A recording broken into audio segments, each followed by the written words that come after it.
display the defensive line put on at Idaho. There were a lot of times I noticed you guys were rushing 3, rushing 4, still getting to the quarterback. It was a game where the defense was asked to do a lot, especially in the first half, and you guys held up really well. And I gave a lot of that credit to the way the defensive line was able to get up the field, even without a lot of extra blitzing help. What did you see when you went back and watched the game film, and what made them as a group so successful? And then certainly T had a really big game himself. There's no doubt I was extremely pleased when I got to go back and both see it in the game on Saturday. And then sometimes you go and watch film and it's not exactly how you thought it was going to be. But watching the tape reaffirmed that the guys, first of all, really played hard. Second of all, a lot of the things that we've been working were starting to come to fruition. I think if you go back and look at the New Mexico State game, we got some phenomenal pass rush, but we didn't finish. We didn't finish on the quarterback. We beat their offensive tackles and guards, got in the backfield, and now that guy, the quarterback who was really good, was running for his life, but we still didn't put him down. We didn't finish the deal. So we went back last week, and I tell you what, Peyton Derrick gave us a heck of a look. We put in 2 or 3 new drills where we just wanted him to scramble like a wildcat. And we were doing the same stuff pass rush-wise that we always do, but we threw that new element in there. And Peyton is a really quick, agile, nimble quarterback, so he gave us an opportunity to try to change our angles, change our footwork, change our pursuit, and I think that paid off when we got into that game on Saturday, because now the mentality was not whip a block and get to the quarterback. It was whip a block, get to the quarterback, and do something when you get there. So we just finished so much better, and hopefully that'll continue to carry on throughout the season. In terms of what you're expecting this week, and I know it's a little bit difficult because they've got one quarterback who sounds like he's not going to play, who was really more of a run threat for them. Their starting quarterback, who is kind of that same kind of quarterback, a little quick, escapes out the front of the pocket based on what I saw. He sounds like at best he's going to be playing injured if he plays.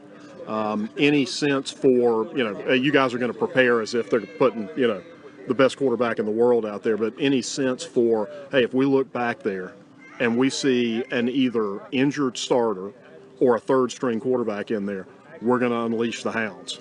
Well, from what I've seen, we've seen all 3. They've got 3 different quarterbacks that they've played in different situations throughout this season. All 3 of those young men are talented and can get the job done. Some have gotten more reps than others, and obviously that accounts for something. But this week, our primary emphasis is going to be to stop the option. And the guys up front have got to sit and fit and be disciplined, or there will be no pass game because they'll run up and down the field. So our primary objective is going to be making sure that we play the option correctly. Then, when the situation arises, if they're in a game where they got to pass the ball, now we get on that sideline. We say, "Hey guys, now it's time. Lay your ears back, get off the football, and let's go back to what we did last week in Idaho." But it's going to be a battle of the grease board and the battle of the guys, and just a scheme, unique and difficult work out here. It'll be a masterpiece, I think, on Saturday as far as who gets the pencil last.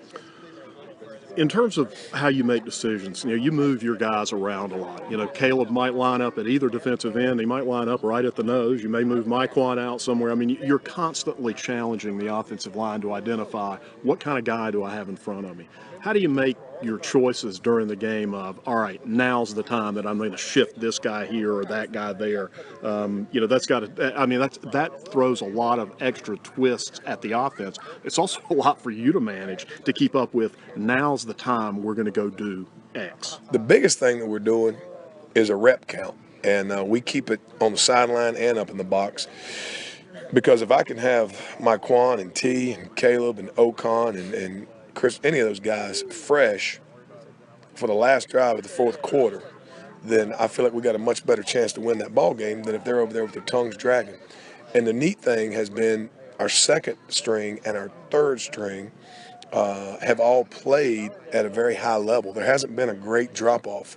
We're getting the starters somewhere around 40 to 50 reps. The second string is getting between 20 and 30, and those third string guys are getting anywhere from 10 to 15 reps, and that evens things out. Now, as far as moving bodies around, there's certain times where a scheme allows us to put a quicker guy at the nose, and then there's certain times where we want to put a bigger guy at the end to get some punch, get some force, and really set an edge right there. So, personnel dictates sometimes if the offense runs out of different personnel, then we're going to change our positioning of our guys.